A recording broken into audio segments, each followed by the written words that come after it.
ఇవాళ ముఖ్యమంత్రి జగన్ను కలవనున్నారు మాజీ మంత్రి బాలినేని శ్రీనివాసరెడ్డి. ప్రకాశం జిల్లాలో మార్పు చేర్పులపై సీఎంతో చర్చించనున్నారు. అలాగే ఒంగోలు ఎంపీ మాగుంట వ్యవహారంపై కూడా చర్చించే అవకాశం ఉంది. బాలినేని గిద్దలూరు నుంచి పోటీ చేయమని వైసీపీ సూచించింది. అయితే తాను మరోసారి ఒంగోలు నుంచే వైసీపీ టికెట్పై పోటీ చేస్తానని 2 రోజుల క్రితం బాలినేని ప్రకటించారు.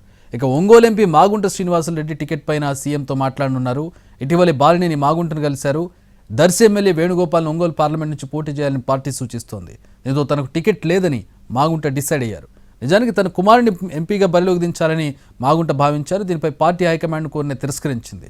ఇప్పుడు తన సీటు కేసులు వచ్చింది. దీంతో ఆయన టీడీపీతో టచ్లోకి వెళ్లారని ప్రచారం జరుగుతోంది. కనిగిరి సభలో కూడా చంద్రబాబు మాగుంటపై ప్రశంసలు గుప్పించారు. తాజా పరిణామాలపై సీఎం జగన్తో బాలినేని చర్చించనున్నారు. మాగుంట ఎపిసోడ్పై క్లారిటీ తీసుకోనున్నారు.